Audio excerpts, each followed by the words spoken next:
Olá, pessoal. Eu sou o professor Edson e nessa videoaula nós vamos falar a respeito de redação publicitária, mais especificamente da retórica aristotélica no texto publicitário como estratégia de persuasão. Muito bem. Quando nós falamos de retórica aristotélica, nós estamos falando especificamente a respeito do texto de tipologia dissertativa ou texto dissertativo argumentativo aplicado aos gêneros da publicidade, certo? Então, para isso, antes de nós estudarmos essa retórica aristotélica, é importante que nós recuperemos alguns conceitos a respeito de argumentação. Portanto, para a professora Ingeborg Koch, argumentar consiste em orientar o discurso no sentido de determinadas conclusões.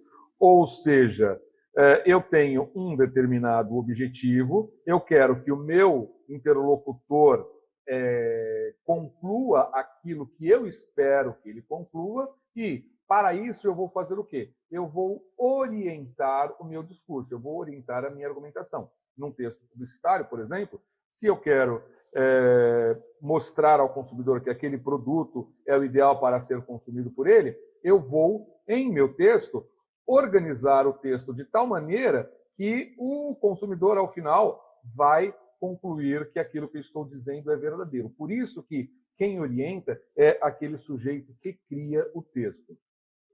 O Alvarez amplia dizendo que argumentar consiste em apontar razões para defender uma opinião. Nesse sentido, eu oriento o discurso por meio do quê? Por meio de razões. Eu uso, por exemplo, fatos, eu uso exemplos, eu uso ilustrações, eu uso dados estatísticos e, para isso, esses elementos são utilizados exatamente para que o consumidor pense daquela determinada maneira, eventualmente num texto publicitário. Por fim, a argumentação visa provocar ou a incrementar a adesão dos espíritos às teses apresentadas, caracterizando-se como um ato de persuasão. Quer dizer, a forma como eu organizei o meu texto, a forma como eu apresentei os exemplos, vão caracterizar o quê? Vão caracterizar um ato de persuasão. Isso tudo é uma estratégia persuasiva. E no texto publicitário isso é muito significativo. Por quê? Para eu defender, por exemplo, a eficácia de um determinado produto, eu vou apresentar como razões exemplos de utilização, eu vou apresentar como razões dados estatísticos, eu vou apresentar testemunhos. Na argumentação, nós podemos convencer ou persuadir. Quando nós falamos em convencimento, nós estamos falando num auditório universal.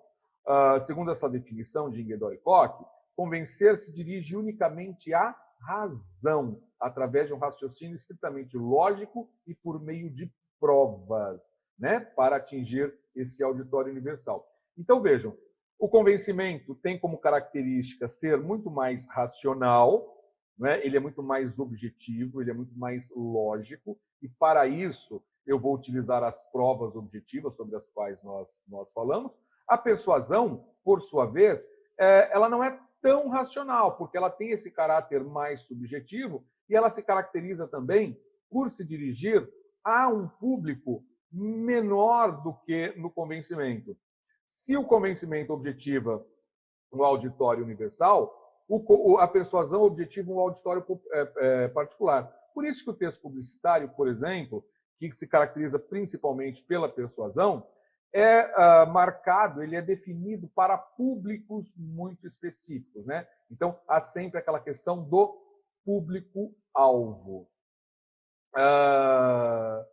Disso nós podemos concluir que o convencimento conduz a certezas e a persuasão não necessariamente conduza a certezas, mas ela leva o consumidor, o leitor, o interlocutor, a fazer inferências, a inferir que aquele argumento que está sendo apresentado parece verídico, parece verdadeiro. E aí, ele acreditando que aquilo parece verídico, parece verdadeiro, é muito possível que ele faça a adesão a esses argumentos.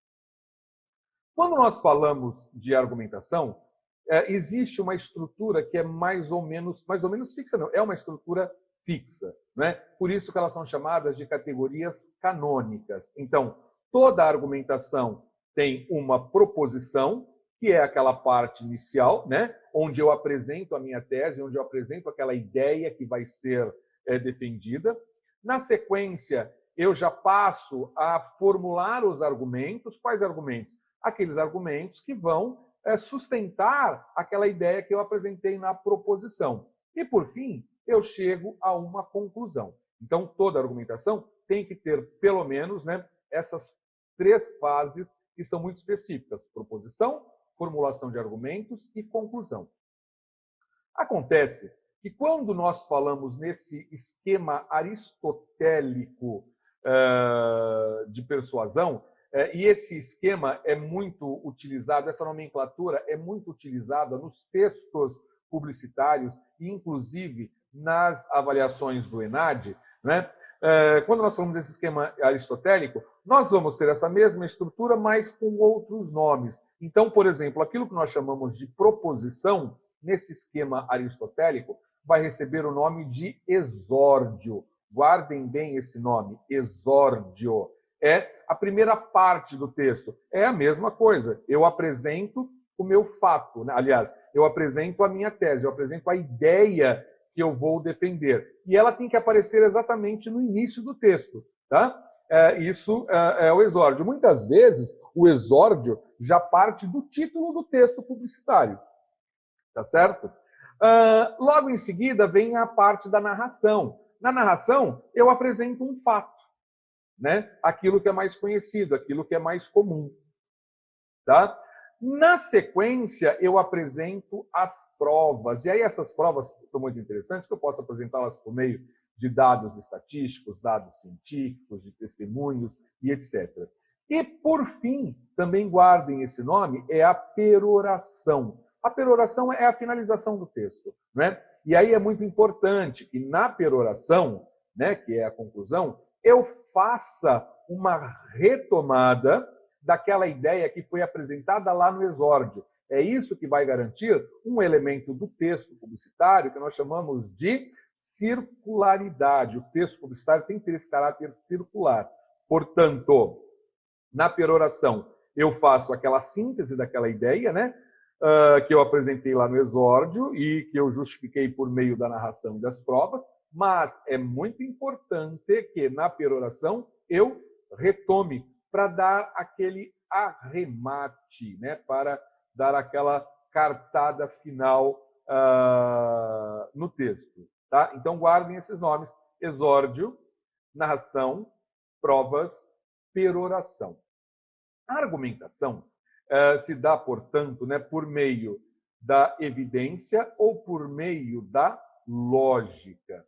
Quando nós falamos de evidência, né, os elementos da evidência, como o próprio nome diz, evidência é aquilo que é evidente, aquilo que se vê, né? Então, como é que eu posso representar a evidência? Por meio de fatos, né? O fato é o elemento mais importante da argumentação. O fato é aquilo que está lá, que está posto, né? O exemplo é uma ampliação desse fato, ou seja, dentro desse fato eu posso pegar um caso muito específico, um exemplo muito específico para ampliar essa noção do fato. E, por fim, eu posso ter, nesses 3 primeiros aspectos, a ilustração. O que é a ilustração? Eu paro a minha argumentação e aí eu passo a narrar aquele exemplo que eu dei. Eu conto uma historinha daquele exemplo. Então, isso é uma ilustração. Também nós temos os dados estatísticos, que são muito importantes, né? Esse aspecto de trabalhar com um número, né, provoca uma prova quase que incontestável, tem um efeito persuasivo muito importante. E o texto publicitário também se vale muito dos testemunhos, né? Para aquela argumentação, eu me valho de testemunhos, eu emprego testemunhos, eu acrescento declarações que vão conduzir o meu espectador, o meu consumidor, para adesão àquela ideia. Claro que, num texto publicitário, eu não preciso, aliás, em nenhuma argumentação, eu não preciso desses 5 elementos. Né? Eu não preciso de fatos, exemplos, narração, dados estatísticos ou testemunhos. Mas, né, eu tenho esses elementos, né, dos quais eu posso me valer de acordo com aquilo que eu tiver em mãos, de acordo com a minha conveniência, com a minha necessidade, para construir a minha argumentação que vai objetivar a persuasão, especificamente no texto publicitário, do consumidor. E, por fim, nós temos também a argumentação, ela pode se construir por meio da lógica. Não é?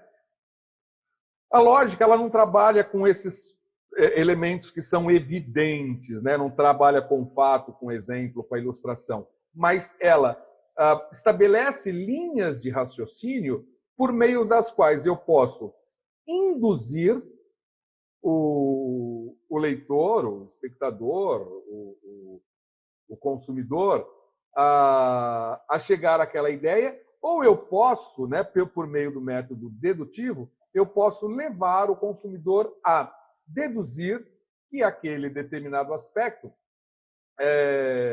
que aquele determinado raciocínio, aliás, é um raciocínio verdadeiro. Tá?